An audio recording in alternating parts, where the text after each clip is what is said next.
नमस्कार दोस्तों अगर आपको आईपीओ में निवेश करना पसंद है तो आपके लिए अच्छी खबर है। 22 नवंबर से Fed bank financial services IPO launch कर रही है। इसमें निवेश करके आप अच्छा खासा मुनाफा कमा सकते हैं। हालांकि किसी भी आईपीओ में निवेश करना शेयर बाजार में निवेश करना जैसा ही रिस्की होता है, तो सोच समझकर ही आईपीओ में पैसे लगाएं।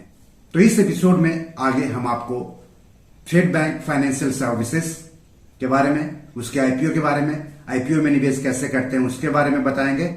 साथ ही आईपीओ क्या होता है, आईपीओ में पैसे लगाकर लोग कैसे मुनाफा कमाते हैं, ये सब हम आपको आगे बताएंगे।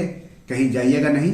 चैनल के लिए नया है तो सब्सक्राइब कर लीजिए, वीडियो को ज्यादा से ज्यादा शेयर कीजिए ताकि ज्यादा से ज्यादा लोगों तक जानकारी पहुंचे। तो चलिए आगे बढ़ते हैं। दोस्तों, जिस कंपनी के आईपीओ में पैसा लगाना चाहते हैं, सबसे पहले उस कंपनी के बारे में जानना जरूरी होता है। कहीं पर पैसे लगाकर पैसा कमाने का एक नियम है। पहले जहां पैसा लगा रहे हैं उसके बारे में जानिए, फिर पैसा लगाने के बारे में सोचिए।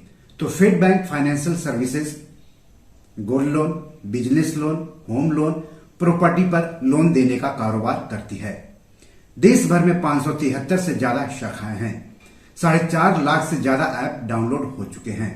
कंपनी की 16 राज्यों के 191 जिलों में पहुंच है। अब कंपनी के आईपीओ के बारे में जान लेते हैं। आईपीओ 22 नवंबर को खुलेगा और 24 नवंबर को बंद होगा। यानी 22 नवंबर से 24 नवंबर के दौरान आप इसमें निवेश कर सकते हैं, इसके लिए बोली लगा सकते हैं। आईपीओ का फेस वैल्यू 10 रुपया प्रति शेयर है। आईपीओ का प्राइस बैंड 133 रुपया से लेकर के 140 रुपया प्रति शेयर है। 107 शेयरों का लॉट होगा, मतलब निवेशकों को कम से कम 107 शेयर खरीदने होंगे। यानी ऊपरी कीमत के आधार पर कम से कम 107 गुने 140 मतलब 14,980 रुपए निवेश करने होंगे। रिटेल व्यक्तिगत निवेशक अधिक से अधिक 13 लॉट यानी 1,391 शेयर खरीद सकते हैं। कहने का मतलब हुआ कि ऊपरी कीमत से अधिक 1,391 गुने 140 यानी 1,94,740 रुपए निवेश कर सकते हैं। कंपनी इस आईपीओ के जरिए 1,092.26 करोड़ रुपए जुटाएगी। कंपनी इस आईपीओ के तहत 600.77 करोड़ रुपए के नए शेयर बिक्री के लिए जारी करेगी। कंपनी इस आईपीओ के तहत ओएफएस यानी ऑफर फॉर सेल के जरिए मौजूदा प्रोमोटर्स और शेयर होल्डर्स के 492.26 करोड़ रुपए का शेयर बेचेगी। दोस्तों, किसी भी आईपीओ के निवेश के लिए खुलने के बाद शेयर बाजार पर लिस्ट होने तक कई चरणों से उसे गुजरना होता है। आपने किसी आईपीओ में पैसे लगा दिया, इसका मतलब ये नहीं हुआ कि आपको आईपीओ मिल ही जाएगा। जिन निवेशकों को आईपीओ मिलता है उन्हें आईपीओ के शेयर अलॉट किए जाते हैं और शेयर अलॉट करने की तारीख तय होती है। जिन निवेशकों को आईपीओ के शेयर अलॉट नहीं होते हैं उनको उनका पैसा वापस कर दिया जाता है, यानी रिफंड कर दिया जाता है और रिफंड की भी तारीख तय होती है। जिन निवेशकों को आईपीओ के शेयर अलॉट किए जाते हैं उनके डीमैट खाते में आईपीओ का शेयर ट्रांसफर किया जाता है और इसका भी डेट तय होता है।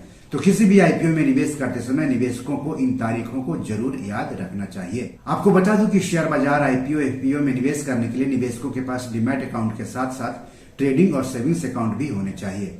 आईपीओ के शेयर निवेशकों के डीमैट खाते में ट्रांसफर करने के बाद उन शेयरों की लिस्टिंग शेयर बाजार जैसे कि बीएसई और एनएसई पर की जाती है और इसका भी डेट तय होता है।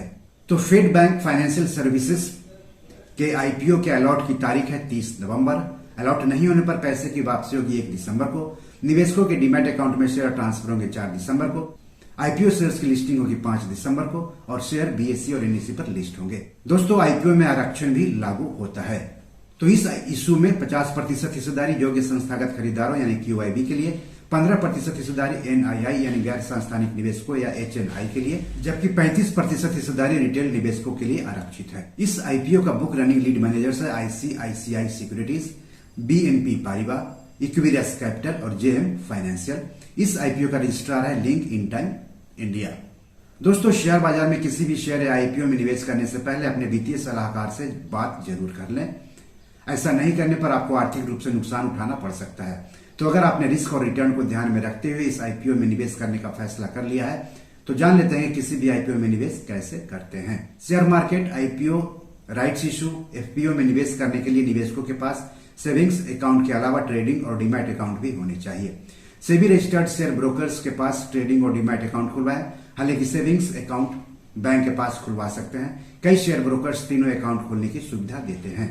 डीमैट अकाउंट के जरिए किसी भी आईपीओ में निवेश किया जाता है।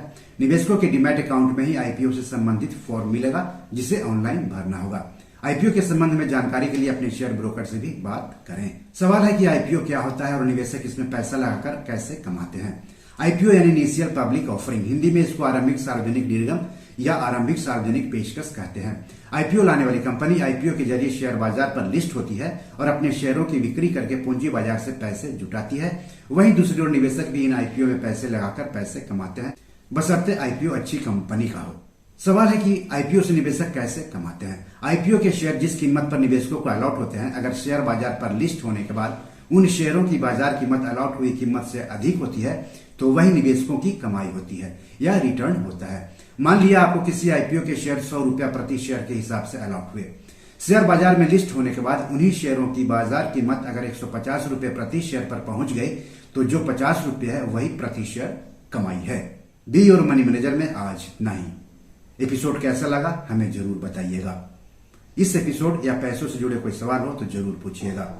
आगे आप किस टॉपिक पर वीडियो चाहते हैं हमें बताएंगे तो अच्छा लगेगा। धन्यवाद, नमस्कार।